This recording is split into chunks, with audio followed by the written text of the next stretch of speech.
문자를 프리즘 삼아 성장의 혼란과 깨달음을 비추고 이야기를 배삼아 가보지 못한 인생의 저편으로 건너갑니다. 오늘 소개해드릴 이야기는 바로 이혼 서류를 받은 후 시댁에 넘겨줬던 강남 학군지 아파트 8채를 몰래 되찾았다. 조카 6명은 입학이 취소되었고 시댁 식구 17명은 발을 동동 구르며 난리가 났다. 말도 안 돼. 이건 분명히 뭔가 잘못된 거야. 시어머니의 날카로운 목소리가 유리창을 뚫고 들려왔다. 우리한테 분명히 등기권리증이 있는데 9월의 햇살은 녹아내리는 황금처럼 아스팔트 위에 뜨겁게 쏟아졌다. 나는 대치동의 명문 초등학교 맞은편 카페에 앉아 있었다. 에어컨 바람은 쌩쌩했고 손에 든 아이스 아메리카노 잔 표면에는 미세한 물방울이 맺혀 있었다. 통유리창 너머로 교문 앞에 인파가 가득한 것이 똑똑히 보였다. 한때 나의 시댁이었던 박씨 집안 식구 17명이 아이 6명을 데리고 마치 머리 없는 파리떼처럼 교문 앞에서 우왕좌왕하고 있었다. 나는 커피를 한 모금 마셨다. 씁쓸함이 혀끝으로 퍼져나갔다. 휴대폰이 진동했다. 절친인 변호사 최지우에게서 온 메시지였다. 시작됐어? 응. 막 서막이 올랐어. 나는 답장을 보내며 나도 모르게 입꼬리를 올렸다. 교문 앞에서 교복을 입은 경비대장이 엄숙하게 명단을 확인하고 있었다. 박지명, 박지량, 박지성, 박지혜, 박지령, 박지민 이상 6명의 학생은 입학 자격이 취소되었습니다. 시스템상 해당 부동산 등기 권리증이 무효 처리된 것으로 확인됩니다. 학부모님들의 양해와 협조 부탁드립니다. 개소리 집어치워. 아주버님인 박준영이 경비원의 멱살을 잡아챘다. 우리한테는 빨간 딱지 붙은 등기권리증이 있다고. 강남 대치동 아파트 8채, 한 채가 수십억인데. 경비원은 침착하게 그의 손을 떼어냈다. 선생님, 진정하십시오. 등기권리증의 진위 여부는 등기소에서 확인하셔야 합니다. 다만 학교 시스템상으로는 해당 부동산들이 3일 전 원소유주에 의해 분실 신고 및 재발급 신청이 들어간 것으로 나옵니다. 동서는 그 자리에 주저앉아 허벅지를 치며 통곡했다. 우리 아들은 천재란 말이야. 이런 명문 초등학교 못 가면 인생 망하는 거라고. 내 남편, 아니, 곧 전 남편이 될 박준혁은 땀을 뻘뻘 흘리며 전화를 돌리고 있었다. 김 부장님, 저 박준혁입니다. 네, 도와주실 수 없다고요? 나는 조용히 커피를 저으며 이 소동을 지켜봤다. 조카 6명은 울고불고 난리가 났고 막내 지민이는 아예 바닥에 드러누워 떼를 썼다. 시어머니는 박준혁의 휴대폰을 낚아챘다. 김 부장님, 우리 집 양반이. 하지만 상대방은 이미 전화를 끄는 듯했다. 시어머니의 얼굴이 불그락푸르락 마치 뒤엎어진 팔레트 같았다. 틀림없이 서아린 그 쌍년짓이야. 시어머니가 갑자기 소리를 질렀다. 준혁아, 당장 그 알도 못 낳는 암탉 같은 년한테 전화해. 카페 문이 거칠게 열렸다. 박준혁이 뛰어들어와 주위를 휙 둘러보더니 나를 발견했다. 그는 성큼성큼 다가왔다. 이마에는 퍼런 힘줄이 툭툭 튀어나와 있었다. 내 짓이지? 그는 목소리를 낮췄지만 그 속의 살기는 감추지 못했다.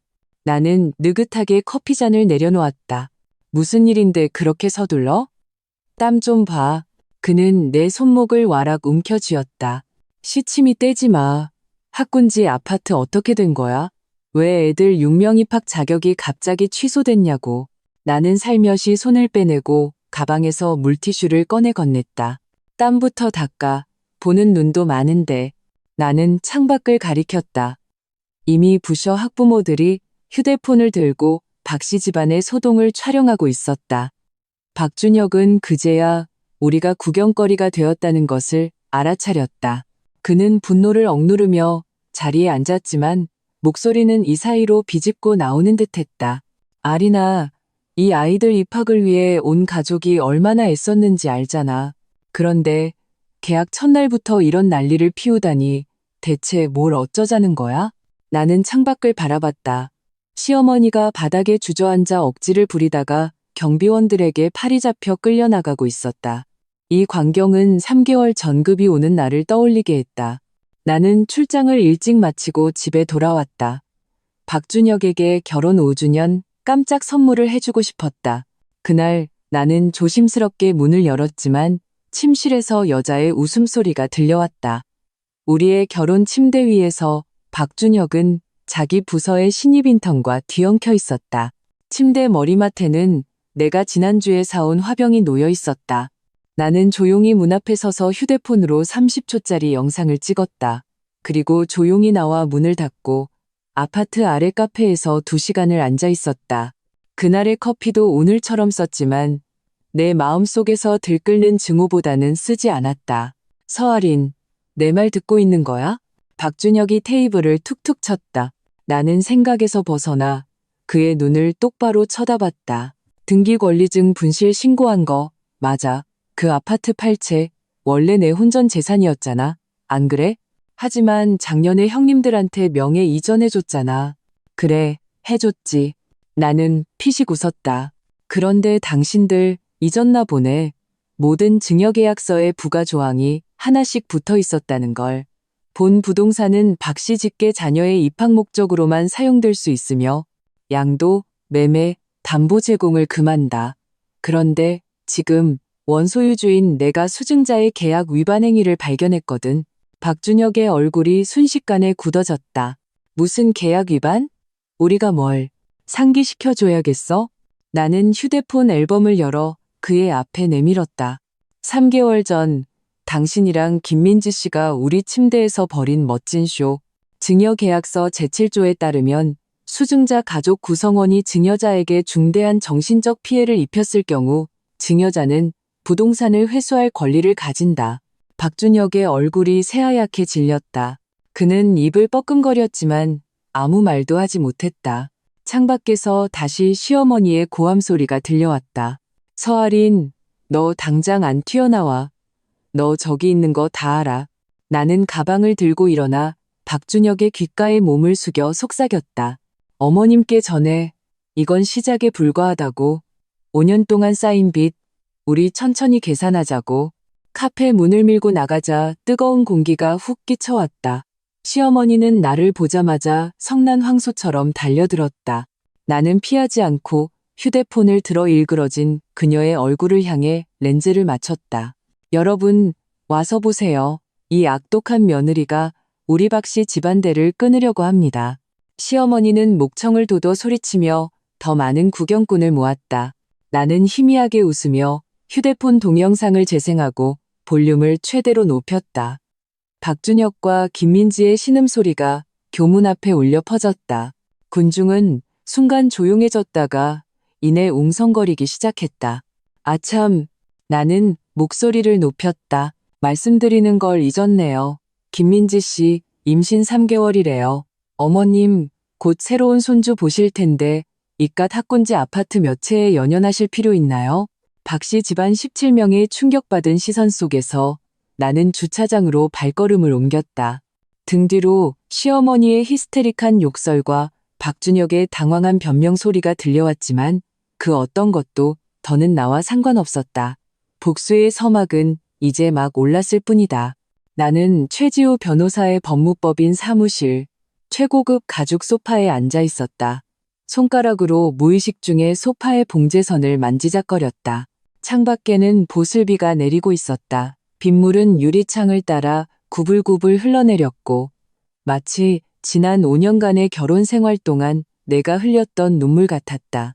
우선 물부터 마셔. 지우가 따뜻한 물 한 잔을 내밀었다. 잔 표면에 맺힌 물방울이 원목 책상 위에 짙은 얼룩을 남겼다. 그녀는 오늘 깔끔한 남색 정장을 입고 있었고 가슴에 다는색 브로치가 차가운 빛을 뿜었다. 마치 그녀의 눈빛처럼 정말 이렇게까지 할 거야? 지우가 서류철을 펼쳤다. 증여 취소 소송을 시작하면 너랑 박씨 집안은 완전히 끝나는 거야. 나는 찻잔을 들었다. 유리를 통해 손바닥으로 전해지는 온기는 따뜻했지만 마음까지 데우기엔 부족했다. 이미 끝났어. 박준혁이 바람 피운 걸 안 그날부터. 아니, 1년 전 그들이 나한테 그 학군지 아파트들 명에 이전하라고 윽박지를 때부터 내 목소리는 스스로도 놀랄 만큼 평온했다. 기억이 파도처럼 밀려왔다. 작년 여름 시어머니는 박씨 집안 형제 6명과 그 아내들을 이끌고 우리 집에 쳐들어왔다. 거실은 사람들로 가득 찼고 공기 중에는 숨막히는 압박감이 감돌았다. 아리나, 우리 지명이가 곧 초등학교에 들어가잖니. 시어머니는 내 손을 잡고 얼굴에 주름을 쥐어짜며 가식적인 미소를 지었다. 우리 박씨 집안의 귀한 손주들인데 출발선에서 뒤처지게 할 순 없지. 박준혁은 시어머니 옆에 앉아 한마디도 하지 않았다. 그저 내가 익히 아는 애원하는 듯한 눈빛으로 나를 쳐다볼 뿐이었다. 그건 그가 늘 쓰던 수법이었다. 박씨 집안이 내게서 뭔가를 뜯어내려 할 때마다 그는 그런 불쌍한 표정을 지었고 내가 마지못해 넘어가면 그제야 나를 달래주곤 했다. 어머니, 마음은 알지만 그건 제 혼전 재산이에요. 나는 거절하려 했다. 내 거가 어디 있어. 셋째, 동서가 갑자기 목소리를 높였다. 다 한 가족인데 그렇게 선을 그어? 준혁이가 우리 집안에서 제일 잘났는데 조카들한테 그 정도도 못해줘? 다른 사람들도 즉시 맞장구를 쳤고 거실은 순식간에 시끄러워졌다. 그제야 박준혁이 입을 열었다. 아리나, 그냥 명의만 빌려주는 거야. 집은 여전히 내 거고 그냥 아이들이 좋은 학교에 갈 수 있게만 하자는 거지? 그때 나는 왜 그 말을 믿었을까? 나는 지우 사무실에 있는 화분을 바라봤다. 잎사귀가 에어컨 바람에 살짝 떨리고 있었다. 그들은 굶주린 늑대떼 같았고 나는 그들에게 포위된 사슴이었다. 지우가 냉소했다. 그래서 증여계약서에 서명했다고? 증여가 아니라 명의신탁인 줄 알았어. 나는 고개를 저었다. 준혁이는 그냥 잠시 명의만 이전했다가 아이들 입학하면 다시 돌려주겠다고 했어. 심지어 자기 회사 법무팀에 의뢰해서 계약서를 만들었다면서 이게 나를 위한 안전장치라고 했지. 지우의 눈썹이 거의 머리카락 속으로 들어갈 뻔했다. 박신의 그룹 법무팀이 만들어준 계약서를 믿었다고? 서아린, 너 대한민국 최고의 경제부 기자잖아. 어떻게 그런 초보적인 실수를 해? 나는 쓴웃음을 지었다. 그러게, 수많은 재계 거물들을 인터뷰하고 수많은 금융사기를 파헤쳤으면서 정작 내 결혼 생활에선 장님이었지. 그때 난 임신 중이었어. 입덧이 너무 심해서 정신이 없었거든. 잠깐만, 지우가 몸을 벌떡 일으켰다. 임신했었다고? 한 번도 말 안 했잖아. 8주 때 유산했어. 나는 찻잔을 응시했다. 마치 그 투명한 액체 속에서 세상 빛을 보지 못한 아이를 볼 수 있을 것만 같았다. 명예 이전하고 딱 2주 후였어. 박준혁은 출장 중이었고 시어머니가 병원에 데리러 왔지. 그분이 뭐라고 했는지 알아? 몸이 이리 허약해서야 어디 우리 박씨 집안대를 셔주겠니라고. 지우의 손이 책상을 넘어와 내 손을 잡았다. 따뜻하고 힘이 있었다. 그래서 이제 그 학군지 아파트들을 되찾겠다는 거구나. 그것만이 아니야. 나는 가방에서 USB를 하나 꺼냈다. 여기 박준혁이 지난 1년간 재산을 빼돌린 모든 증거가 담겨 있어. 그는 내가 모를 줄 알았겠지만 난 이미 흥신소에 의뢰했었거든. 지우가 USB를 받아 컴퓨터에 꽂았다. 화면에는 금세 1년의 은행 거래 내역과 부동산 정보가 나타났다. 이런 공동재산 거의 전부를 자기 어머니 명의로 돌려놨네. 그녀는 빠르게 문서를 훑어봤다. 잠깐, 이 김민지는 누구야? 나는 심호흡을 하고 동영상 파일을 하나 클릭했다. 화면에는 박준혁과 젊은 여자가 레스토랑에서 키스하는 장면이 나타났다. 날짜는 3개월 전이었다. 그의 불륜 상대, 그리고 그들 회사 신입 인턴이야. 23살. 내 목소리는 놀랍도록 차분했다. 공교롭게도 그녀가 임신 3개월이라는 것도 알아냈어. 지우는 숨을 들이마셨다. 그러니까 박준혁은 네가 유산한 후에 더 기가 막힌 건 이거야. 나는 다른 녹음 파일을 틀었다. 박준혁의 목소리가 선명하게 흘러나왔다. 민지야, 걱정 마. 그 아파트 팔채로 애들 입학 문제만 해결되면 바로 서아린이랑 이혼할 거야. 걔 재산이랑 예금은 내가 거의 다 빼돌려 놨으니까. 지우가 키보드를 탁 쳤다. 인간 쓰레기네. 그녀는 일어나 사무실을 서성였다. 하지만 학군지 아파트 문제는 까다로워. 증여계약은 일단 성립되면 뒤집기 힘들어. 네가 사기를 당했다는 걸 증명하더라도. 그래서 뒷배를 마련해뒀지. 나는 휴대폰에서 문서를 하나 띄웠다. 계약서 제7조 부가 조항을 봐. 지우가 다가와 들여다보더니 눈이 점점 커졌다. 수증자 또는 그 직계 가족이 증여자에게 중대한 정신적 또는 신체적 상해를 입혔을 경우 증여자는 일방적으로 본 계약을 해지할 권리를 가진다. 이 조항은 내가 고집해서 넣은 거야. 그때 박준혁은 내가 의심이 많다고 비웃었지. 나는 입꼬리를 비틀었다. 이제 이게 내 최고의 무기가 될 거야. 지우는 다시 자리에 앉아 키보드를 두드리기 시작했다. 박준혁의 불륜과 재산은닉이 너에게 중대한 정신적 피해를 입혔다는 걸 증명해야 해. 병원 진단서가 필요해. 이미 3개월치 정신과 상담 기록이 있어. 나는 서류한 뭉치를 내밀었다. 장 원장님, 내 대학 동기거든. 아주 협조적이야. 지우는 오늘 처음으로 진심 어린 미소를 보였다. 서아린, 너 아주 오래전부터 판을 짜고 있었구나. 5년간의 결혼 생활이 내게 가르쳐 준 건 한 가지야. 나는 창밖을 바라봤다. 비가 더 거세지고 있었다. 참거나 혹은 잔인해지거나. 그때 내 휴대폰이 미친 듯이 진동하기 시작했다. 화면에는 박준혁 세 글자가 계속 깜빡였다. 나와 지우는 눈을 마주치고 스피커폰으로 통화 버튼을 눌렀다. 서아린, 너 학교에다 대체 무슨 짓을 한 거야? 박준혁의 고함이 스피커를 찢을 듯했다. 애들 6명 입학 자격이 전부 취소됐어. 교육청에서 등기권리증이 무효라고 한다고. 나는 호흡을 가다듬고 혼란스럽고 순진한 목소리를 연기했다. 뭐라고? 난 몰라. 명예 이전 절차에 문제가 있었나? 시침이 떼지 마. 그의 목소리에는 내가 들어본 적 없는 살기가 서려 있었다. 당장 집으로 와. 얼굴 보고 얘기해. 전화를 끊자 지우가 걱정스러운 눈으로 나를 봤다. 정말 혼자 만날 거야? 걱정 마. 렌. 나는 휴대폰을 챙기고 가방을 들었다. 이 연극은 이제 막 시작됐으니까. 법무법인 문을 열자 비가 조금 잦아들어 있었다. 공기 중에는 흙냄새가 퍼져 있었다. 나는 심호흡을 하고 주차장으로 향했다. 바닥에 고인 빗물을 일부러 밟았다. 물이 사방으로 튀는 것을 보며 마치 내가 곧 일으킬 파란을 보는 것 같았다.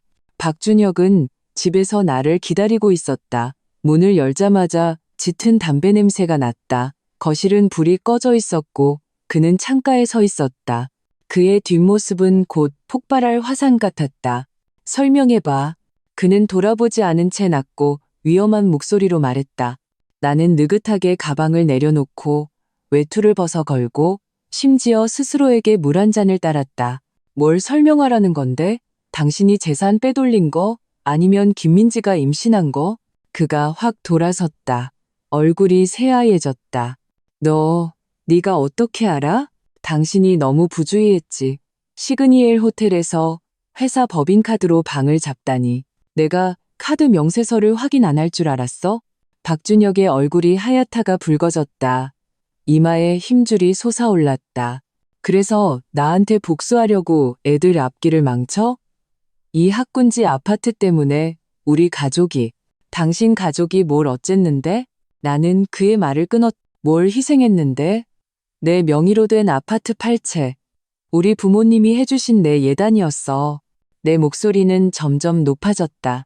그런데 당신은 우리 공동재산을 빼돌리면서 내연녀랑 놀아나고 이혼 후에 나를 빈털터리로 만들 계획까지 세웠잖아. 그는 달려들어 내 어깨를 잡았다. 그 집들은 이미 명예 이전 끝났어. 증여계약서에 흰 건 종이고 검은 건 글씨라고. 너 절대로 못 돌려받아. 나는 그의 손을 뿌리치며 냉소했다. 계약서 제7조 상기시켜줘야겠어? 수증자 또는 그 직계 가족이 증여자에게 중대한 정신적 또는 신체적 상해를 입혔을 경우. 박준혁의 표정이 굳어졌다. 그는 손을 놓고 두 걸음 물러섰다. 너 예전부터. 맞아. 말하는 걸 잊었네. 나는 서재로 향했다. 난 이미 법원에 이혼 소송을 제기했어. 동시에 그 아파트 팔체증여 계약 취소 소송도 제기했고, 나는 그를 돌아보며 말했다.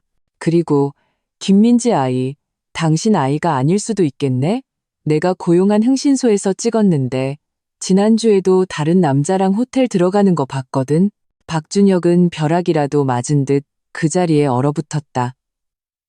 나는 서재로 들어가 문을 잠갔다. 문의 등을 기댄 채 천천히 바닥에 주저앉았다. 손은 떨렸지만 나는 웃었다. 이것이 단지 시작에 불과하다는 것을 알았기 때문이다.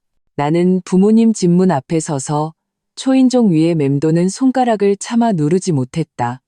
빗물이 바짓단을 적셨고 차가운 기운이 종아리를 타고 올라왔다. 5년. 결혼 후 이곳에 돌아온 횟수는 손에 꼽을 정도였다. 박준혁은 늘 일이 바쁘다, 회식이 있다, 피곤하다는 핑계를 댔고 나는 바보같이 그에게 순종했다. 문이 갑자기 열렸다. 어머니가 앞치마를 두른 채 국자를 들고 서 있었다. 그녀의 눈이 커졌다. 아리나. 나는 입을 열었지만 목소리가 나오지 않았다. 눈물이 먼저 툭 터진 듯 뺨을 타고 흘러내렸다. 어머니는 나를 집 안으로 끌어당겼다. 앞치마에 묻은 밀가루가 내 검은색 트렌치 코트에 얼룩을 남겼다. 여보, 빨리 내려와 봐요. 어머니는 2층을 향해 소리치며 내 얼굴에 눈물을 닦아주었다. 무슨 일이야? 아버지는 계단에서 쏜살같이 내려왔다. 아직 돋보기 안경을 쓰고 있었고 손에는 형법 주석서가 들려 있었다. 내 모습을 보자마자 그는 안경을 벗었다. 박준혁, 그 자식이 너한테 무슨 짓 했어? 나는 고개를 저었다가 다시 끄덕였다. 결국 흐느끼며 말했다. 아빠, 저 이혼하고 싶어요. 아버지의 얼굴이 순식간에 굳어졌다. 그는 나를 소파에 앉혔다. 자세히 말해봐. 어떻게 된 일인지.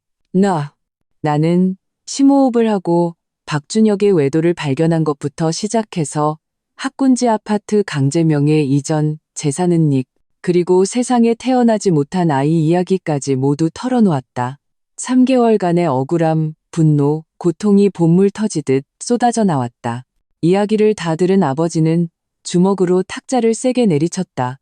찻잔이 튀어 올랐다가 떨어지며 맑은 소리를 냈다. 괘씸한 놈. 그는 일어나 거실을 서성였다. 마치 격분한 사자 같았다. 내가 처음부터 뭘 했어. 박씨 집안 같은 졸부 집안은 눈에 보이는 게 이익뿐이라고. 어머니는 내 손을 꼭 잡았다. 그녀의 손바닥은 따뜻하고 거칠었다. 아리나, 그래서 어떻게 할 거니? 제 모든 걸 되찾을 거예요.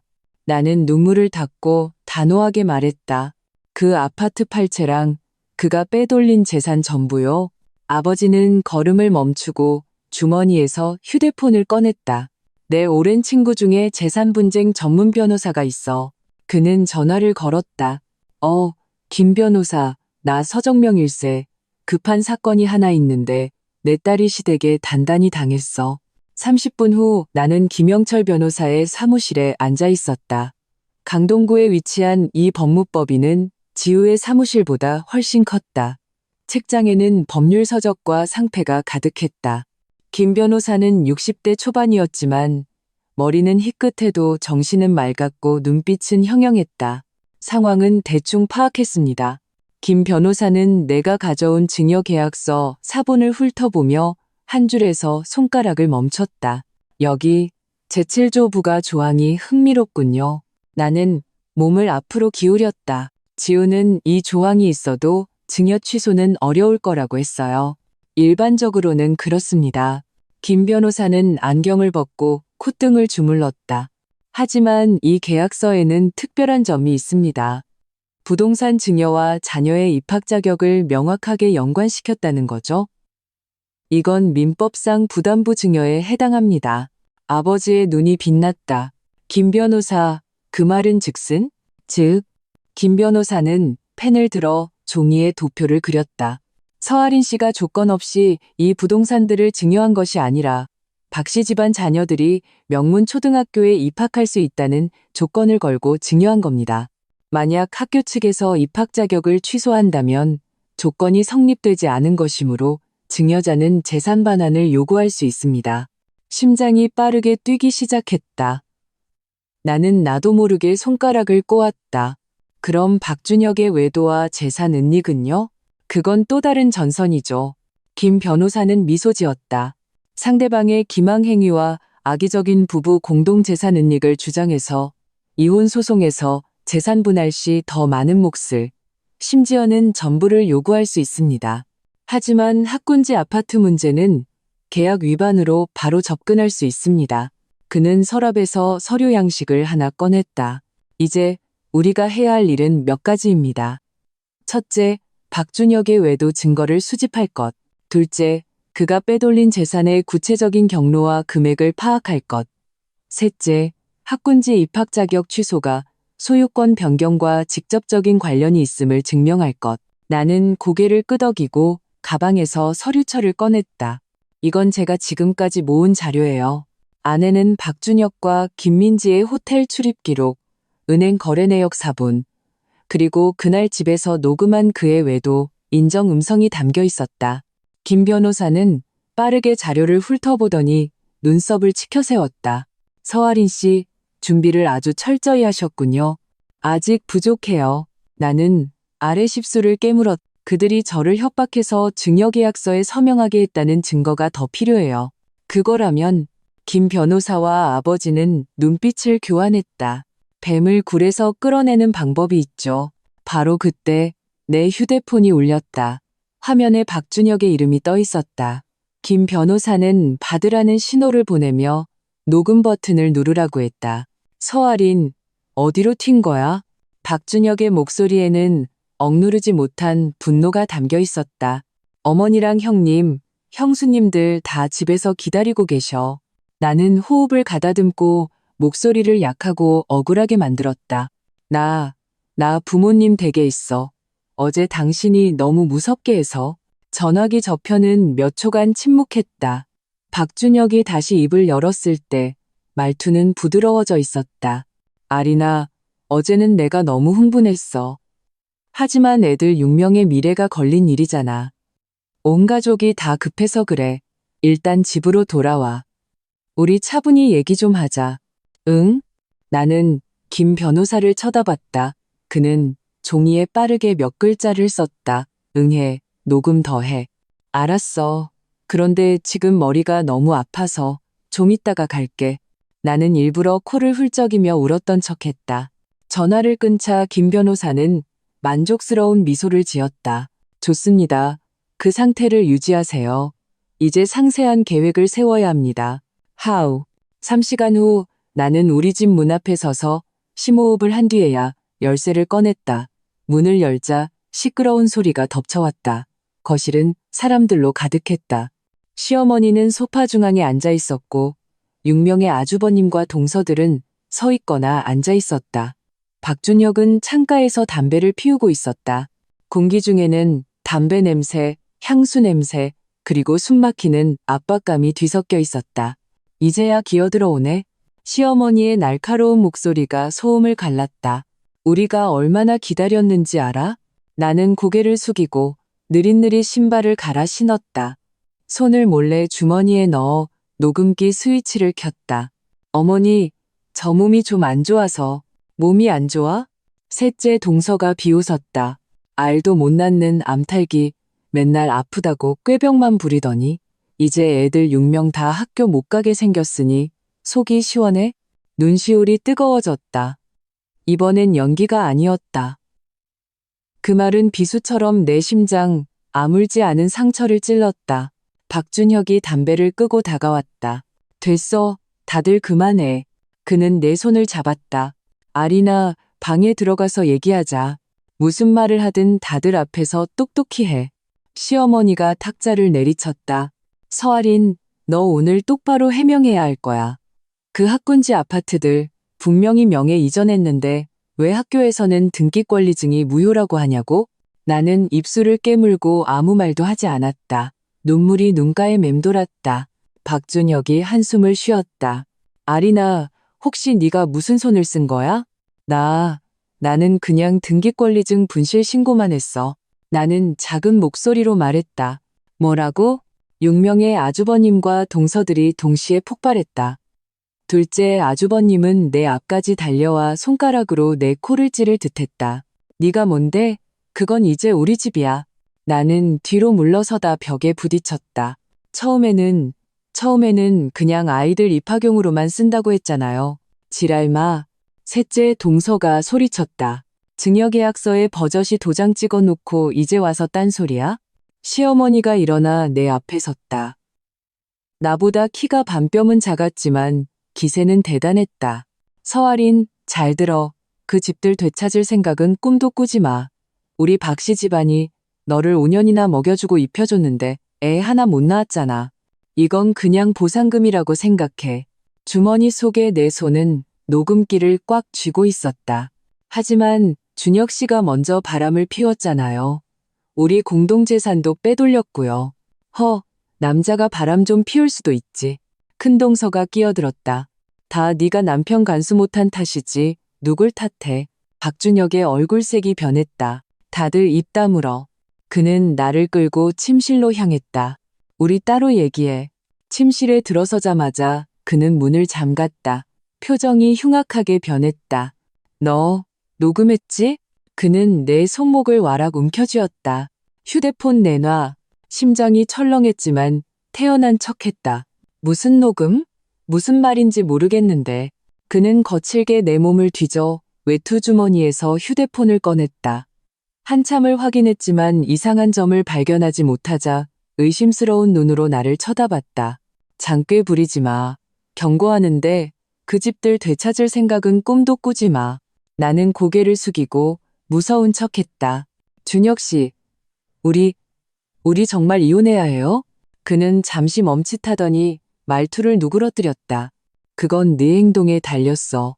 만약 네가 얌전히 분실 신고를 철회하고 아이들 입학 절차를 다시 밟는데 협조한다면 이혼하지 않는 걸 고려해 볼게. 그럼 김민지랑 그의 뱃속의 아이는요? 박준혁의 표정에 당황한 기색이 스쳤다. 누가 걔 임신했다고 그래? 그러더니 다시 강경하게 나왔다. 그건 내 일이야. 네가 상관할 바 아니야. 당신 말대로 할게요. 나는 고개를 들어 눈물 어린 눈으로 그를 쳐다봤다. 대신 조건이 하나 있어요. Now. 무슨 조건? 생각할 시간을 일주일만 주세요. 그 일주일 동안은 나를 닥달하거나 가족들이 나를 괴롭히게 하지 말아주세요. 박준혁은 눈을 가늘게 뜨고 나를 살폈다. 내가 무슨 꿍꿍이인지 판단하려는 듯했다. 마침내 그는 고개를 끄덕였다. 좋아, 딱 일주일이야. 하지만 잔꾀 부리지 마. 그렇지 않으면. 그는 말을 끝맺지 않았지만 위협의 의미는 명백했다. 그날 밤 나는 두통을 핑계로 일찍 잠자리에 들었다. 박준혁의 코 고는 소리가 들리자 나는 조용히 일어나 속옷 안에 숨겨두었던 초소형 녹음기를 꺼냈다. 김 변호사님이 준 전문가용 장비라 박준혁의 몸수색에도 걸리지 않았다. 나는 살금살금 서재로 들어가 문을 잠그고 녹음 파일을 컴퓨터로 옮겼다. 오후에 녹음된 그 악독한 말들을 들으며 손이 부들부들 떨렸지만 마음속에는 불길이 타올랐다. 김 변호사님 말이 맞았다. 이것이야말로 박씨 집안이 나를 어떻게 모욕하고 위협했는지, 나의 출산 문제를 어떻게 공격의 빌미로 삼았는지, 결혼을 어떻게 노골적인 재산 약탈의 도구로 삼았는지 증명할 최고의 증거였다. 창밖에는 차가운 달이 높이 떠 있었다. 나는 이메일을 열어 녹음 파일을 암호화한 후 김 변호사님과 지우에게 보내고 동시에 클라우드에도 백업했다. 책상 서랍에는 아직 나와 박준혁의 결혼 사진이 놓여 있었다.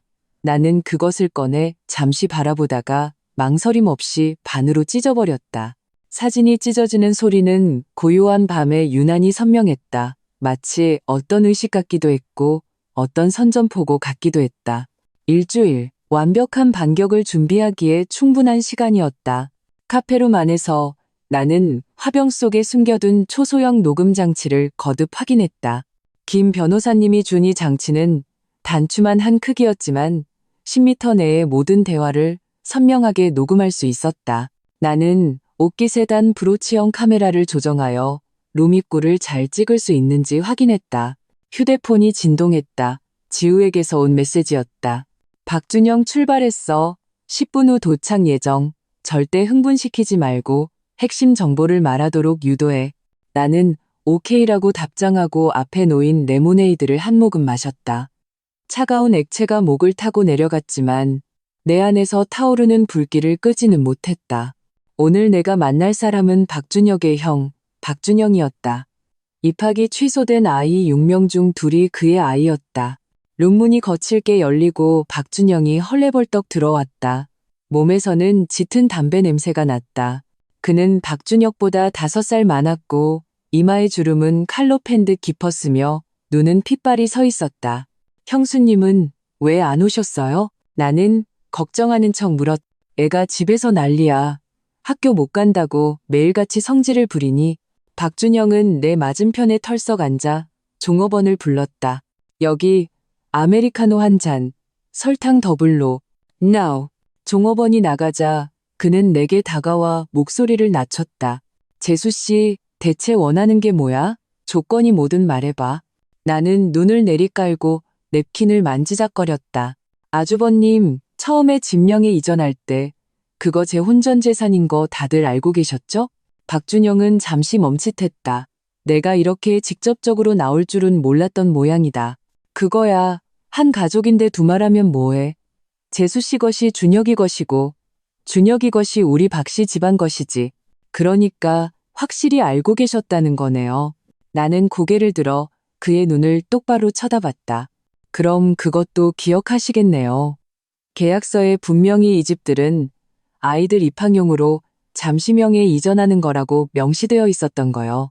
종업원이 커피를 가져오자 우리는 동시에 침묵했다. 박준영은 커피에 설탕을 3봉지나 붓고 숟가락으로 쨍그랑 소리가 나게 저었다. 아리나. 그는 커피를 한 모금 크게 마시고 잔을 내려놓았다. 이제 와서 그런 말 해봤자 의미 없어. 증여 계약서에 도장 찍었잖아. 법적으로 그 집은 우리 거야. 입학 자격 문제는 분명히 네가 무슨 수작을 부린 거겠지. 나는 내 레모네이드를 조용히 저었다. 제가 아이들 입학 자격을 다시 되찾아준다면 집을 돌려주실 건가요? 박준영의 눈이 가늘어졌다. 마치 사냥감을 발견한 사냥개 같았다. 네가 할 수 있어? 어쩌면요. 나는 일부러 말끝을 흐렸다. 하지만 아주버님들의 협조가 필요해요. 어떻게 협조하면 되는데? 우선 아주버님이 인정하셔야 해요. 당시에 온 가족이 합심해서 저를 압박해 진명이를 이전하게 했다는 사실을요. 나는 목소리를 낮췄다. 아주버님이 법정에서 그 점을 증언해 주시기만 하면 제가 아이들을 다시 입학시킬 방법을 찾아볼게요. 박준영의 표정이 기묘하게 변했다. 이익과 손해를 저울질하는 듯했다. 나는 숨을 죽이고 그가 이 정교하게 설계된 덫에 발을 들여놓기를 기다렸다. 아리나, 너 똑똑해졌네? 그가 갑자기 웃으며 누렇게 변색된 이를 드러냈다. 하지만 우리 박씨 집안을 너무 얕봤어. 너 혼자서 우리 17명을 이길 수 있을 것 같아? 저는 그냥 제 것을 되찾고 싶을 뿐이에요. 내 것? 박준영이 냉소했다. 박씨 집안에 시집온 날부터 너는 사람까지 박씨 집안 소유였어. 5년 동안에 하나 못 낳았는데 쫓아내지 않은 것만으로도 고맙게 생각해. 그 집들은 네가 박씨 집안에 바치는 보상금이라고. 나는 따귀를 한 대 날리고 싶은 충동을 억누르며 테이블 아래에서 가방끈을 꽉 쥐었다. 아주버님, 말 함부로 하지 마세요. 제가 정말 증여 취소 소송을 하면 아주버님들은 집도 잃고 아이들도 명문 초등학교 못 보낼 거예요. 어디 해봐. 박준영이 벌떡 일어섰다. 커피잔이 엎어지고 갈색 액체가 흰 식탁보 위로 독사처럼 번져나갔다. 서아린, 똑똑히 들어. 우리 박씨 집안은 인맥도 넓어. 내까지 장꾀로 우리를 이길 수 있을 것 같아? 나는 냅킨을 들어 손에 튄 커피를 느긋하게 닦았다. 아주버님, 준혁 씨가 왜 갑자기 마음을 바꿔서 이혼하기 싫어하는지 아세요? 이 질문은 그의 약점을 정확히 찔렀다. 박준영은 멈칫했다. 무슨 소리야? 김민지 뱃속의 아이가 자기 아이가 아닐 수도 있다는 걸 알았거든요. 나는 의미심장한 미소를 지었다. 아주버님 댁에서 가장 중요하게 생각하는 그 핏줄이 어쩌면 씨다른 자식일지도 모른다는 거죠. 박준영의 얼굴이 순식간에 새하얗게 질렸다. 그는 내 손목을 와락 잡아챘다. 헛소리 마. 흥신소에서 찍은 사진이 제 휴대폰에 있어요. 나는 그의 손을 뿌리치고 휴대폰 잠금을 해제한 뒤 사진 몇 장을 그의 앞으로 내밀었다. 보세요. 이건 김민지랑 한성그룹 왕 전무. 이건 헬스 트레이너랑 전부 준혁 씨랑 사귀는 기간에 찍힌 거예요. No. 사진 속에는 김민지가 다른 남자들과 친밀하게 접촉하는 장면이 선명하게 담겨 있었다. 박준영의 손가락이 떨렸다. 그는 사진을 한 장 한 장 넘기며 얼굴이 점점 굳어갔다. 이거 준혁이도 알아? 글쎄요. 나는 휴대폰을 거두었다. 그래서 갑자기 저한테 잘해주기 시작한 거예요. 자기 아이를 낳아줄 수 있는 건 어쩌면 저뿐일지도 모른다는 걸 깨달았거든요. 박준영은 바람 빠진 풍선처럼 의자에 주저앉았다. 나는 이 기회를 놓치지 않고 말을 이었다. 아주버님, 저는 제 집만 원해요. 아이들 학교 문제는 제가 도와드릴 수 있어요. 단, 더는 저를 닥달하지 않는다는 조건 하에서요. 그는 오랫동안 침묵하다가 마침내 고개를 들었다. 다른 식구들이랑 상의해 봐야겠어. 물론이죠. 나는 일어섰다. 아, 그리고 셋째의 형수님께 전해주세요. 다음에 만났을 때 또 알도 못 낳는 암탉이라고 욕하면 인격 모독으로 고소할 거라고요. 녹음 증거는 다 있으니까. 너. 카페를 나와 길가에 세워진 검은색 세단으로 향했다. 문을 열자 김 변호사님과 지우가 녹음 장비를 확인하고 있었다. 아주 선명하게 녹음됐어. 지우가 헤드폰을 벗으며 내게 엄지를 치켜 세웠다. 특히 그게 네 혼전 재산인 걸 알고 있었다고 인정한 부분이 아주 결정적이야. 김 변호사님은 생각에 잠긴 듯 턱을 쓰다듬었다. 그런데 박 씨 집안 내부에 분열이 생기기 시작한 것 같군요. 좋은 징조입니다. 나는 길게 숨을 내쉬었다. 그제야 등이 땀으로 흠뻑 젖었다는 것을 깨달았다. 다음 단계는 뭐죠? 계획대로 진행합니다. 김 변호사님이 서류철을 하나 건넸다. 이건 증여 취소 소장입니다. 내일 아침 바로 법원에 제출하겠습니다. 동시에 당신은 계속 박준혁과 주위를 맴돌며 다시 시작할 것처럼 연기하세요. 지우가 덧붙였다. 흥신소 쪽에서는 계속 김민지를 추적하고 있어요. 곧 더 많은 증거가 나올 겁니다. 집에 돌아오자 박준혁이 소파에 앉아 TV를 보고 있었다. 내가 들어오는 것을 보자 그는 즉시 일어나 내가 익히 아는 연애 시절의 그 다정한 미소를 지었다. 왔어? 밥은 먹었고 반찬 남겨놨는데. 이런 갑작스러운 관심에 속이 울렁거렸다. 5년의 결혼 생활. 나는 그를 너무 잘 알았다. 이런 표정은 그가 뭔가를 원할 때만 나오는 표정이었다. 먹고 왔어. 나는 덤덤하게 말하며 침실로 향했다. 그가 따라와 내 손을 살며시 잡았다. 아리나, 우리 얘기 좀 할까? 나는 돌아서서 그의 연기를 지켜봤다. 조명 아래 그의 눈가주름과 살짝 나온 뱃살은 내가 한때 깊이 사랑했던 이 남자가 이미 얼마나 낯설어졌는지를 상기시켰다. 무슨 얘기? 우리 미래에 대해서. 그는 나를 침대 가장자리에 앉혔다. 며칠 많이 생각했어. 우리 다시 시작할 수 있을 것 같아. 나는 비웃음을 참았다. 김민지는? 이미 헤어졌어. 그의 말투는 단호했지만 눈빛은 흔들렸다. 네가 걔가 다른 남자랑도 관계가 있을지 모른다고 말한 후에 내가 좀 알아봤어. 아리나, 네 말이 맞았어. 걔 행실이 좋지 않더라. 그랬구나. 나는 그의 조롱을 보지 못하게 눈을 내리깔았다. 그래서 이제 와서 나한테 돌아온 거야? 아니, 그런 게 아니야. 그는 내 손을 잡았다. 내가 사랑한 건 항상 너였어. 단지 5년 동안 우리 사이에 아이가 없어서 내가 스트레스가 너무 컸고 어머니는 매일같이 닥달하셨고. 연기 참 잘하네. 나는 그를 쳐다봤다. 그럼 학군지 아파트는? 그는 잠시 망설였다. 내가 가족들이랑 상의해 볼게. 어떻게든 보상해줄 방법을 찾아볼게. 하지만 알다시피 명예 이전 절차는 이미 끝났고 법적으로 취소할 수 있어. 나는 그의 말을 끊었다.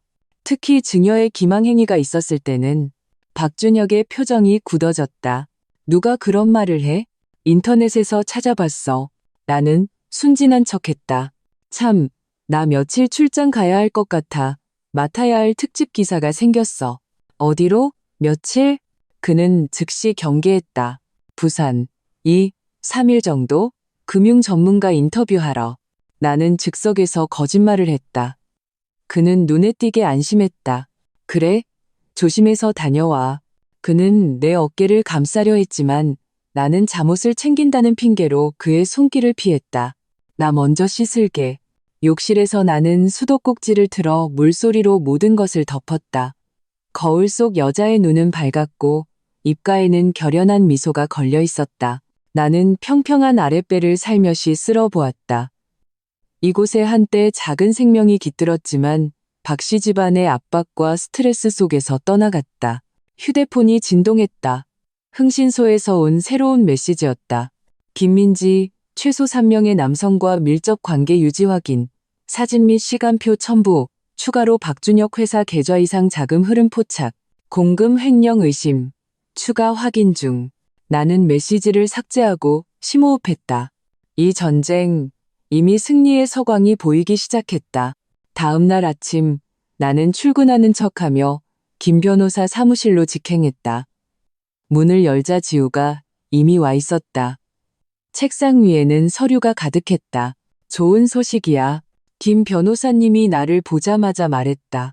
작년에 비슷한 판례를 찾았어. 수증자의 계약 위반으로 증여계약이 취소된 사건이야. 이 판례는 우리에게 아주 유리해. 지우가 서류를 하나 건넸다. 이건 재산보전 신청서야. 법원에서 받아들이는 즉시 박준혁이 빼돌린 모든 자산이 동결될 거야. 나는 서류를 꼼꼼히 읽었다. 심장이 빠르게 뛰었다. 언제 제출하죠? 오늘 오후에. 김 변호사님이 안경을 고쳤었다. 동시에 당신이 연극을 좀 해줘야 해. 무슨 연극이요? 타협하는 척하는 거지. 지우가 말을 이었다. 박준혁한테 학군지 아파트 분실 신고를 철회해주는 대신 이혼 합의서에 도장을 찍으라고 해. 그러면 그가 경계를 풀고 더 많은 증거를 노출할 거야. 나는 고개를 끄덕였다. 마침 출장 간다고 거짓말해뒀으니 알리바이를 만들 수 있겠네요. 김 변호사님이 미리 작성된 이혼 합의서를 내밀었다. 이 합의서는 표면적으로는 당신에게 아주 불리해 보여. 하지만 사실은 그는 마지막 페이지를 펼쳤다. 여기 숨겨진 조항이 있어. 그가 서명하는 순간 재산은닉 사실을 인정하는 셈이 되는 거야. 나는 합의서를 받았다. 손가락이 미세하게 떨렸다. 이제 결정적인 순간이었다. 한 발만 헛디디면 모든 것이 무너진다. 그리고 한 가지 더. 지우가 잠시 망설였다. 흥신소에서 박준혁이 최근 산부인과 의사와 자주 연락하는 걸 알아냈어. 아마 김민지의 산전검사에서 뭔가를 발견했을 가능성이 있어. 나는 그의 말을 이었다. 아니면 저에게 불리한 뭔가를 계획하고 있을 수도 있고요. 김 변호사님의 표정이 심각해졌다. 어느 쪽이든 각별히 조심해야 해. 며칠간은 절대 혼자 만나지 말고 그가 주는 음식은 아무것도 먹지 마. 법무법인을 나설 때 햇살이 눈부시게 쏟아졌다. 고층 빌딩이 즐비한 거리에 서서 문득 5년 전 박준혁과 결혼하던 날의 날씨를 떠올렸다. 그날도 이렇게 맑고 구름 한 점 없었다. 그때 나는 우리의 결혼이 오늘날과 같은 속고속이는 전쟁이 될 줄은 꿈에도 몰랐다. 하지만 나는 더 이상 순진한 소녀가 아니었다. 나는 옷깃을 여미고 주차장으로 향했다. 이 전쟁에서 나는 이길 것이다. 그리고 반드시 화려하게 이겨야 한다. 나는 임신 테스트기의 두 줄을 쳐다보며 손가락을 살짝 떨었다. 이건 진짜 임신 테스트기가 아니라 지우가 병원에서 구해온 소품이었다. 하지만 진짜와 구별할 수 없을 만큼 정교했다. 나는 그것을 욕실 세면대 가장 잘 보이는 곳에 두고 수도꼭지를 틀어 이어질 내 연기를 물소리로 덮었다. 어머, 나는 일부러 비명을 질렀다. 침실에 있는 박준혁이 들을 수 있을 만큼 큰 소리였다. 예상대로 10초도 안 되어 급한 발소리가 다가왔고 박준혁이 욕실 문을 벌컥 열었다. 무슨 일이야?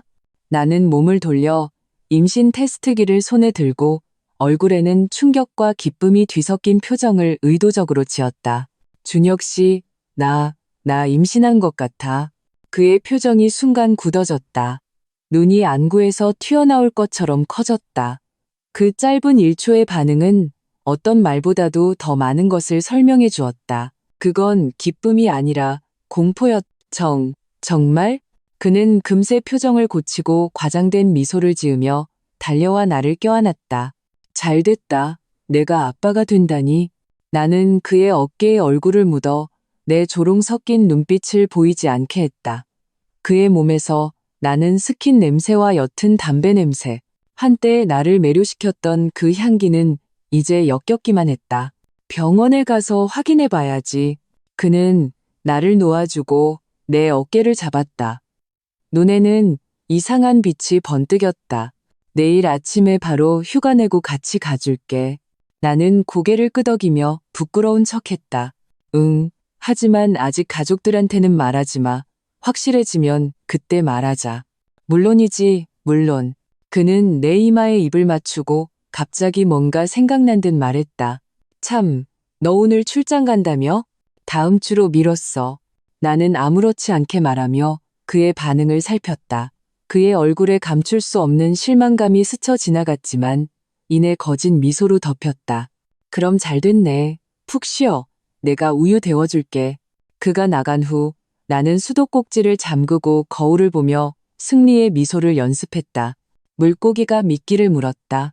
30분 후 나는 소파에서 잠든 척했다. 실은 눈을 가늘게 뜨고 박준혁의 일거수일투족을 관찰하고 있었다. 그는 살금살금 베란다로 가서 문을 닫고 전화를 걸었다. 유리문 너머로 그의 표정이 흉악하게 일그러져 무언가 말하는 것이 보였지만 내용은 들리지 않았다. 하지만 그건 더 이상 중요하지 않았다. 내 주머니에서 녹음 중인 휴대폰이 결정적인 한마디를 포착했다. 걔가 임신했다고? 말도 안 돼. 민지야, 내 말 들어. 조금만 기다려. 내가 처리할게. 20분 후 내 출장 가방은 이미 쌓여 있었다. 박준혁은 친절하게 가방을 문 앞까지 들어주었다. 정말 내가 안 데려다 줘도 돼? 응, 회사에서 차 보냈대. 나는 발꿈치를 들어 그의 뺨에 입을 맞췄다. 스스로도 역겨운 행동이었다. 내일 병원에서 봐. 아파트 단지를 나서자마자 나는 택시를 잡아 김 변호사 사무실로 직행했다. 지우가 이미 기다리고 있었다. 나를 보자마자 조급하게 물었다. 어땠어? 믿었어? 예상보다 훨씬 잘 됐어. 나는 휴대폰을 꺼내 녹음을 재생했다. 들었지? 내가 처리할게. 이건 이미 협박에 해당해. 김 변호사님이 안경을 고쳤었다. 이전 증거에 이것까지 더하면 당신과 태아에게 아기를 품고 있다는 걸 증명하기에 충분해. 하지만 그는 잠시 망설였다. 정말 내일 그 가짜 검사를 받을 거야? 일단 병원 기록이 남으면 완벽하게 해야죠. 나는 그의 말을 끊었. 박준혁은 바보가 아니에요. 분명 확인하려 들 거예요. 지우가 내 어깨를 두드렸다. 걱정 마. 이 선생님이 다 준비해뒀어. 검사 결과, 초음파 사진, 진료 기록부까지 완벽하게 세팅해서 절대 티 안 나게 할 거야. 다음 날 아침 나는 병원 산부인과 앞에서 박준혁을 만났다. 그는 눈밑이 시커멓게 변해 있었다. 밤새 한숨도 못 잔 게 분명했다. 나를 보자 억지로 정신을 차리고 다가왔다. 잘 잤어? 나는 일부러 평평한 아랫배를 만지며 말했다. 조금 긴장돼서. 이 선생님은 지우의 대학 동기로 연기력이 일품이었다. 그는 진지하게 모든 검사를 마친 후 엄숙한 얼굴로 선언했다. 축하합니다. 서아리님, 임신이 맞습니다. 약 5주 정도 되셨네요. 박준혁의 얼굴이 순간 새하얗게 질렸다가 이내 붉게 달아올랐다. 잘 됐다. 그는 내 손을 잡았다. 손바닥은 식은 땀으로 축축했다. 이 선생님이 안경을 고쳤었다. 그런데 서아리님은 프로게스테론 수치가 좀 낮아서 특별히 안정을 취하셔야 합니다. 어떤 자극이나 스트레스도 피하셔야 하고요. 그는 의미심장하게 박준혁을 쳐다봤다. 임신 초반 3개월이 가장 위험한 시기입니다. 병원을 나올 때 박준혁은 자상한 남편처럼 나를 부축하고 차문까지 열어주었다. 하지만 차에 타자마자 그는 조급하게 휴대폰을 꺼냈다. 어머니께 이 좋은 소식을 알려드려야지. 아직 비밀로 하자고 했잖아? 나는 놀란 척했다. 이렇게 큰일을 어떻게 비밀로 해? 어머니가 손주를 얼마나 기다리셨는데. 그는 이미 전화를 걸고 있었다. 나는 속으로 냉소했다. 역시 시어머니의 손을 빌려 이 뜻밖의 일을 해결하려는 속셈이었다. 전화가 연결되자 박준혁은 과장된 목소리로 내 임신 소식을 알렸다. 전화기 저편에서 시어머니의 날카로운 환호성이 들려왔다. 나에게도 들릴 정도였다. 하지만 이내 박준혁은 목소리를 낮췄다. 어머니, 그런데 아린이가 지금 프로게스테론 수치가 낮대요. 의사 말이 특별히 조심해야 한다고. 네, 맞아요. 유산하기 쉽다고요. 전화를 끊고 그는 나를 향해 웃었다. 어머니가 너무 좋아하시네. 오늘 저녁에 직접 몸보신 음식을 해주시겠대. 어머니께서 번거로우시겠네. 나는 감동한 척했다. 마음속으로는 오늘 저녁 식사는 각별히 조심해야겠다고 생각했다. 오후에 나는 회사에 급한 원고가 있다는 핑계를 대고 혼자 지우의 법무법인으로 갔다. 김 변호사님은 서류를 검토하고 있었다. 우리가 들어오는 것을 보자 고개를 들었다. 마침 잘 왔어요. 방금 법원에서 통지가 왔습니다. 학군지 아파트 사건 다음 주 월요일 오후 2시에 첫 공판이 열립니다. 벌써요? 나는 조금 놀랐다. 제가 긴급 신청을 했습니다. 김 변호사님이 교활한 미소를 지었다. 박 씨 집안이 정신 차리기 전에요. 지우가 서류철을 하나 건넸다. 이건 박 씨 집안이 어제 교육청 가서 난동 부린 사진이랑 녹음이야. 부교육감한테 압력을 넣으려 했는데 교육감이 내 아버지 제자였다는 건 몰랐나 봐. 나는 사진을 넘겨봤다. 시어머니가 교육청 로비에서 뒹굴며 떼쓰는 모습이 선명하게 찍혀 있었다. 그들은 앞으로 어떻게 나올까요? 두 가지 가능성이 있습니다. 김 변호사님이 손가락 두 개를 세웠다. 하나는 계속 학교에 압력을 넣는 것이고 다른 하나는 당신을 공격하는 겁니다. 당신이 막 임신했으니 불효를 명분으로 삼을 가능성이 높습니다. 박 씨 집안 핏줄이 좋은 교육을 받지 못하게 고의로 방해했다고요? Now. 역시나 저녁에 박 씨 집에 도착하자 시어머니의 태도는 180도 달라져 있었다. 그녀는 열정적으로 내 손을 잡고 자리에 앉혔다.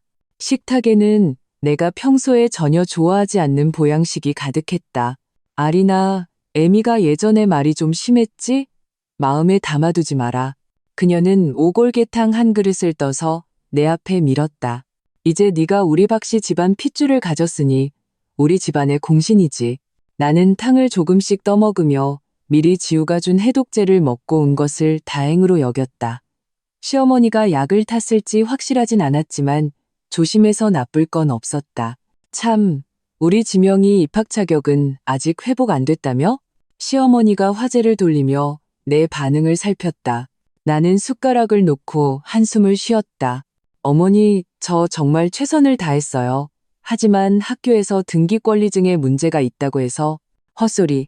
셋째, 아주버님이 갑자기 식탁을 내리쳤. 틀림없이 네가 뒤에서 수작 부린 거잖아. 이제 너 임신했다고 다른 애들 죽든 말든 상관없다는 거야? 박준혁이 서둘러 중재했다. 셋째 형, 아린이는 지금 안정이 필요해. 의사 말이 감정 기복이 심하면 유산하기 쉽다고 했어. 그는 유산이라는 단어를 일부러 강조했고 시어머니는 그를 매섭게 쏘아봤다. 어쨌든 시어머니는 내 손을 잡았다. 학군지 아파트 문제는 일단 접어두고 지금 내 가장 중요한 임무는 편안하게 태교해서 우리 박씨 집안에 튼튼한 아들을 낳아주는 거야. 나는 얌전히 고개를 끄덕였다. 이것이 단지 시간 벌기용 계략이라는 것을 잘 알고 있었다. 그들이 내가 유산했다고 확신하는 순간 더 맹렬한 공격이 나를 기다릴 것이다. 저녁 식사 후 박준혁은 나를 집에 데려다주고 자신은 회사에 급한 일이 있다며 다시 나갔다. 나는 그가 떠난 것을 확인하고 즉시 흥신소에 메시지를 보냈다. 박준혁 추적, 특히 김민지를 만나는지 확인 바람. 그리고 컴퓨터를 켜서 오랫동안 사용하지 않던 SNS 계정에 로그인했다. 긴 글을 쓰기 시작했다. 나는 박 씨 집안을 직접적으로 비난하지 않고 한 친구의 사연을 빌려 여성이 결혼 생활에서 어떻게 재산권, 출산권, 심지어 존엄성까지 박탈당하는지를 이야기했다. 글의 마지막에는 곧 더 많은 진실이 밝혀질 것이라고 암시했다. 게시 버튼을 누른 후 나는 길게 숨을 내쉬었다. 이것이 첫걸음이었다. 먼저 여론을 내 편으로 만드는 것. 다음 날 아침 나는 급한 초인종 소리에 잠에서 깼다. 문을 열자 분노에 찬 시어머니와 셋째 동서가 서 있었다. 서아린, 시어머니가 나를 밀치고 집 안으로 들어왔다. 무슨 뜻이야? 인터넷에서 우리 박 씨 집안 험담이나 하고? 나는 어리둥절한 척했다. 무슨 인터넷에요? 셋째 동서가 휴대폰을 꺼냈다. 화면에는 내가 어젯밤에 올린 글이 떠 있었다. 아직도 시침이 뗄 거야? 이거 딱 봐도 네가 쓴 거잖아. 아우, 이게 어떻게 저예요? 나는 두 걸음 물러서며 배를 감쌌다. 어머니, 저 배가 좀 아파요? 시어머니의 표정이 흉측하게 변했다. 아파? 아픈 게 당연하지? 똑똑히 들어. 오늘 그 글 안 지우고 공개적으로 사과 안 하면 내가 어떻게 하실 건데요? 나는 그녀의 말을 끊고 더 이상 위장하지 않았다. 절 유산시키게요? 당신들이 계획한 것처럼? 시어머니와 셋째 동서는 동시에 멈칫했다.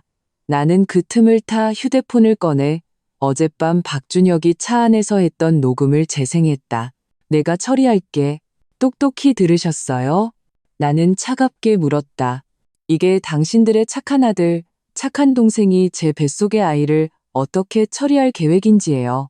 시어머니의 얼굴이 불그락부르락 변했다. 너 녹음을. 이것뿐만이 아니에요. 나는 다른 녹음 파일을 열어 어제 저녁 식사 때 박준혁이 감정 기복이 심하면 유산하기 쉽다고 했던 부분을 재생했다.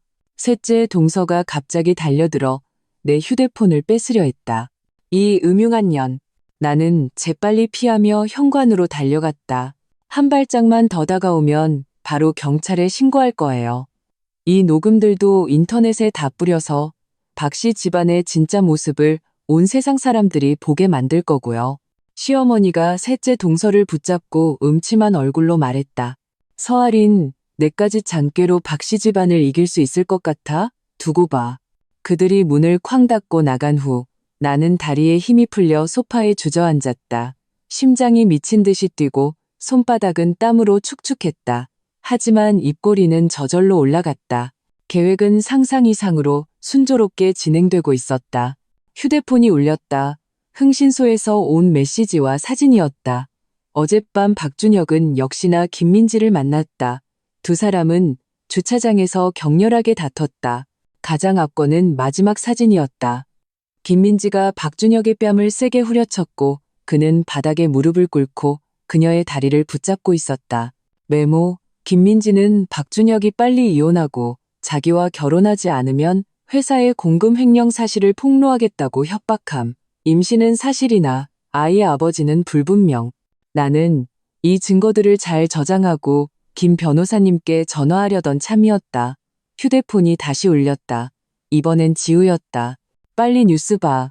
박 씨 집안 할머니가 교육청 가서 난동 부린 영상 인터넷에 퍼졌어. 나는 지역 뉴스 사이트를 열었다. 헤드라인은 재벌가 시어머니, 손주 입학 위해 교육청서, 몸싸움, 갑질 논란이었다. 영상 속 시어머니가 바닥에 드러누워 뒹굴며 우는 모습이 선명하게 보였다. 댓글창은 난리가 나 있었다. 내가 한 거 아니야? 지우에게 말했다. 알아. 지우의 목소리에 웃음기가 섞여 있었다. 교육청 내부 직원이 폭로한 거래. 지금 박 씨 집안은 불 끄느라 정신없을걸. 너한테 신경 쓸 겨를도 없을 거야. 월요일의 첫 공판은 예상보다 빨리 다가왔다. 나는 단정한 회색 정장을 입고 김 변호사님과 지우와 함께 법정에 들어섰다. 방청석은 기자들로 가득했다. 박씨 집안의 소동이 실시간 검색어에 오른 후 이 사건은 대중의 뜨거운 관심사가 되었다. 박씨 집안은 변호사를 2명이나 선임했고 자신만만해 보였다. 하지만 김 변호사님이 우리 측 증거, 특히 박준영이 그 부동산이 내 혼전 재산임을 알고 있었다고 인정한 녹음을 제출하자 상대편 변호사의 얼굴이 굳어졌다. 판사는 엄숙한 중년 여성이었다. 그녀는 우리가 제출한 모든 증거를 꼼꼼히 검토했다. 시어머니가 나를 협박하는 녹음을 들었을 때 그녀의 미간이 좁혀졌다. 휴정 시간에 박준혁이 복도에서 나를 막아섰다. 미쳤어? 일을 이렇게 크게 만들어서 누구한테 좋은데? 나한테 좋지. 나는 평온하게 말했다. 드디어 내 모든 걸 되찾을 수 있게 됐으니까. 꿈깨. 그는 이를 갈았. 그 집들은 절대. 박준혁 씨, now? 김 변호사님이 갑자기 나타나 내 앞을 막아섰다. 언행에 주의하시는 게 좋을 겁니다. 법원 복도에도 CCTV가 있으니까요. 결국 판사는 추후 선고를 내리겠다고 했지만 우리 측 증거가 매우 설득력 있다는 뉘앙스를 풍겼다. 법원을 나올 때 박씨 집안 사람들은 옹기종기 모여 수군거리며 때때로 악독한 눈빛을 던졌다. 하지만 나는 알 수 있었다. 그들이 동요하기 시작했다는 것을. 그날 밤 지우에게서 전화가 왔다. 목소리가 흥분되어 있었다. 최신 소식, 박씨 집안 할머니가 갑자기 뇌출혈로 쓰러져서 입원했대. 기자들이 벌써 병원으로 몰려갔어. 나는 냉소했다. 참 공교롭네. 재판 끝나자마자 아프시다니. 더 공교로운 건 지우가 덧붙였다. 흥신소에서 찍었는데 자기 발로 걸어서 병원에 들어갔대. 입원하기 전에는 피부과에서 관리까지 받고 다음 날 아침 나는 과일 바구니를 사서 시어머니 병문안을 갔다. 병실 밖에는 기자 몇 명이 진을 치고 있었다. 나는 고개를 숙이고 빠른 걸음으로 들어가 효심 깊은 며느리의 모습을 연기했다. 시어머니는 침대에 누워 머리에 붕대를 감고 있었다. 나를 보자마자 끙끙 앓는 소리를 냈다.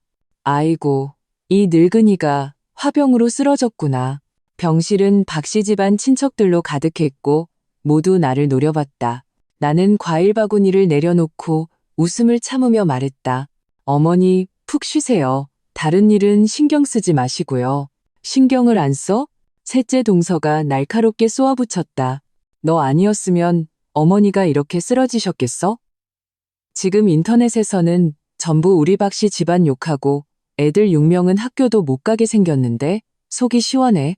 나는 휴대폰을 꺼내 메시지를 확인하는 척하며 몰래 녹음 버튼을 눌렀다. 형수님, 저는 그냥 제 집을 되찾고 싶었을 뿐인데 뭐가 잘못된 거죠? 내 집? 둘째, 아주버님이 갑자기 달려들었다. 그 집들은 이제 우리 박씨 집안 거야. 소송으로 이길 수 있을 것 같아? 우리한테는 인맥이 있어. 맞아. 셋째 동서가 거들었다. 안 되면 위증이라도 시키면 그만이야. 네가 정신 이상이라고 하거나 아니면 네가 바람폈다고 하면 되지. 준혁이 회사에 젊은 애들 널렸는데 아무나 한 명 증인으로 세우면 그만이라고.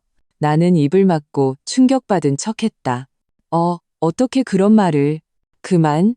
시어머니가 갑자기 침대에서 벌떡 일어나 머리에 붕대를 확 뜯어버렸다. 다들 입 닥쳐. 그녀는 나를 노려봤다. 서아린, 너 대체 원하는 게 뭐야? 나는 천천히 일어나 휴대폰을 들고 녹음을 중지했다. 어머니, 뇌출혈이라면서요? 안색이 아주 좋아 보이시네요. 병실 문이 갑자기 열리고 간호사 1명과 기자 2명이 들어왔다. 면회 시간 끝났습니다. 기자분들께서 환자분 인터뷰를 좀 하고 싶으시다고. 기자들의 카메라 플래시가 침대에 앉아있는 혈색 좋은 시어머니와 그녀가 미처 숨기지 못한 붕대를 향해 터졌다. 나는 그 틈을 타 병실을 빠져나왔다. 복도에서 나는 옌부주 웃음이 터져나왔다. 이 연극 점점 더 흥미진진해지고 있었다. 병원 엘리베이터 문이 막 닫혔을 때 내 휴대폰이 미친 듯이 진동하기 시작했다. 화면에는 박준혁의 이름이 계속 깜빡였다. 나는 통화 버튼을 눌렀고 즉시 그의 히스테릭한 고함이 들려왔다. 서아린, 너 당장 집으로 안 튀어와? 나는 휴대폰을 귀에서 조금 떼고 그의 목소리가 잦아들기를 기다렸다가 평온하게 말했다. 지금 가고 있는 길이야. 네가 무슨 짓 했는지 내가 모를 줄 알아? 그의 목소리는 이 사이로 비집고 나오는 듯했다. 일부러 어머니랑 형수님들 화나게 만들고 몰래 녹음하고 기자들까지 불렀지? 시발. 우리 박씨 집안을 아주 갖고 놀았어. Now? 엘리베이터가 1층에 도착했다. 나는 주차장으로 빠르게 걸어갔다. 준혁 씨, 말 조심해. 여기 아직 기자들 목소리 다 들리거든? 이 한마디는 마치 음소거 버튼을 누른 것 같았다. 전화기 저편은 순간 조용해졌다. 몇 초 후 그는 목소리를 낮췄다. 30분 안에 집에 와. 그렇지 않으면 후회하게 될 거야. 그는 말을 마치고 전화를 끊었다. 나는 차에 타자마자 방금 병실에서 녹음한 대화를 클라우드에 백업하고 김 변호사님께 메시지를 보냈다. 새 녹음 파일 업로드 완료. 박준혁이 막 나갈 수도 있음. 신변보호 명령 미리 준비 요망. 집 앞에 도착했을 때 나는 뭔가 이상한 낌새를 느꼈다. 문이 살짝 열려 있었다. 문을 열자 짙은 담배 연기가 훅 끼쳐왔다. 박준혁은 나를 등지고 창가에 서 있었고 발밑에는 담배꽁초가 수북했다. 왔어? 그는 돌아보지 않은 채 얼음처럼 차가운 목소리로 말했다. 나는 현관에 선 채 움직이지 않았다. 손가락을 몰래 가방에 넣어 호신용 스프레이를 더듬었다. 길이 좀 막혀서. 그가 갑자기 돌아섰다. 눈은 핏발이 서 있었고 손에는 내 노트북을 들고 있었다. 설명해봐. 이게 뭔지. 심장이 철렁했다. 그건 내가 서재 서랍에 숨겨둔 예비 노트북이었다. 모든 증거의 사본이 저장되어 있었다. 내 업무용 노트북인데 왜? 업무용? 그는 냉소하며 노트북을 바닥에 세게 내동댕이 쳤다. 부품이 사방으로 튀었다. 그럼 이게 뭔지 설명해봐. 왜 여기 내 모든 통화 녹음, 은행 거래 내역, 그리고 민지 사진까지 있는 건데. 나는 한 걸음 물러서다 등에 문이 닿았다. 내 물건 뒤졌어? 시발, 말 돌리지 마. 그는 달려들어 내 손목을 와락 움켜쥐었다. 날 감시하고 조사하고 처음부터 날 갖고 놀려고 작정한 거지, 그렇지? 그의 손가락이 쇠붙이처럼 내 살을 파고들었다. 통증에 숨을 들이마셨지만 나는 고개를 들어 그의 충혈된 눈을 똑바로 쳐다봤다. 놔. 녹음 파일 지워. 그렇지 않으면 가만 안 둬? 그는 다른 손으로 내 주머니를 뒤져 거칠게 휴대폰을 꺼냈다. 비밀번호 뭐야? 진정해? 나는 벗어나려 했지만 그의 힘은 엄청났다. 이렇게 해봤자 상황만 더 나빠질 뿐이야. 그는 비웃었다. 더 나빠진다고? 내 아내가 우리 집안을 통째로 무너뜨리려고 하는데 이보다 더 나빠질 게 뭐가 있어? 그는 내 손목을 끌고 소파로 가서 나를 거칠게 밀쳤다. 비밀번호. 나는 소파 구석에 몸을 웅크리고 한때 사랑했던 남자가 미친 사람처럼 포효하는 것을 지켜봤다. 이상하게도 두렵지 않았다. 그저 차가운 슬픔만이 느껴졌다.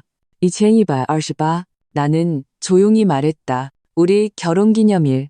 그는 잠시 멈칫하더니 이내 휴대폰 잠금을 풀고 미친 듯이 파일을 삭제하기 시작했다. 이딴 걸로 이길 수 있을 것 같아? 내가 말했지. 우리 박씨 집안은 이 바닥에서 뿌리가 깊고 인맥도 탄탄하다고. 그 말 100번은 더 들었어. 나는 그의 말을 대신 끝맺었. 그는 보이는 모든 녹음과 사진을 지우고 갤러리와 클라우드까지 샅샅이 뒤진 후 마침내 휴대폰을 벽에 세게 던져버렸다. 백업 파일 어디 있어? 백업 없어. 나는 멍든 손목을 주무르며 말했다. 이제 만족해. 진정하고 얘기 좀 할 수 있을까? 얘기? 그는 어이없다는 듯 웃었다. 우리 사이에 더는 할 얘기 없어. 내일 당장 가서 소송 취하하고 공개적으로 사과해. 그렇지 않으면 뭐? 나는 고개를 들었. 나를 때리게? 당신 아버지가 당신 어머니를 때렸던 것처럼? 그 말은 비수처럼 그를 찔렀다. 박준혁의 얼굴이 순식간에 새하얗게 질렸다. 공중으로 치켜들었던 손이 멈췄다. 나는 그의 아픈 곳을 알았다.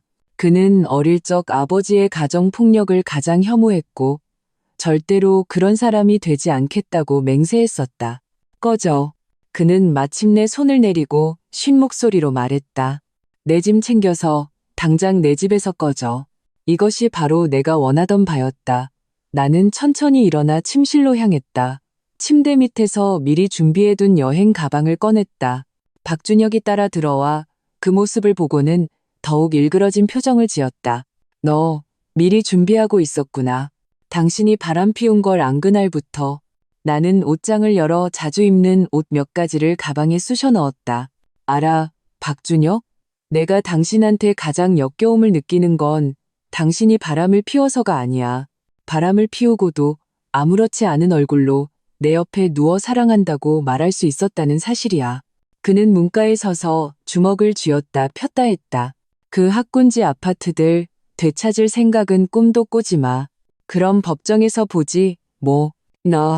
나는 여행 가방을 닫고 그의 옆을 지나쳤다. 참, 김민지 뱃속의 아이가 진짜 당신 아이인지 확인해보는 게 좋을 거야. 흥신소 말로는 그 여자랑 한성그룹 왕 전무관계가 당신보다 2달은 먼저였다던데. 그 말은 폭탄처럼 터졌다. 박준혁이 내 어깨를 잡아챘다. 무슨 소리야. 문자 그대로의 의미. 나는 그의 손을 뿌리쳤다. 그리고 참고로 방금 당신이 지운 건 그냥 휴대폰에 있던 파일 뿐이야. 모든 녹음, 사진, 은행거래 내역, 난 이미 수십 개의 백업 파일을 만들어서 여러 곳에 숨겨뒀거든. 그의 표정은 충격에서 분노로, 그리고 마침내 무서운 평온함으로 변했다. 서아린, 너 후회하게 될 거야. 아니, 나는 여행 가방을 끌고 현관으로 향했다. 내 인생에서 가장 후회하는 건 당신과 결혼했던 일이야. 아파트 단지를 나올 때 하늘에서 비가 내리기 시작했다. 나는 우산을 쓰지 않고 차가운 빗물이 얼굴을 때리도록 내버려 두었다. 눈물과 빗물이 뒤섞였다. 검은색 세단 한 대가 내 앞에 천천히 멈춰섰다. 차창이 내려가고 지우의 걱정스러운 얼굴이 보였다. 차 안은 히터가 따뜻했지만 나는 떨림을 멈출 수 없었다. 지우가 마른 수건을 건넸다. 어땠어? 계획대로 됐어? 나는 머리를 닦으며 말했다. 내 휴대폰이랑 예비 노트북을 부쉈어. 하지만 핵심 증거는 클라우드랑 너희한테 다 있어. 신변보호 명령은 이미 신청했어. 내일이면 나올 거야. 지우가 차를 출발시켰다. 우선 우리 집에서 며칠 지내. 나는 고개를 저었다. 부모님 댁으로 갈 거야. 이제 정면으로 싸울 때가 됐어. 그날 밤 나는 부모님 집 객실에서 죽은 듯이 깊이 잠들었다. 다음 날 아침 휴대폰 벨 소리에 잠에서 깼다. 김 변호사님이었다. 서아린 씨, 오늘 조간신문 보세요. 나는 인터넷 신문을 열었다. 사회면 헤드라인은 충격적이었다. 재벌가 며느리, 시댁이 혼전 재산 100억대 아파트 8채 강탈, 충격 폭로.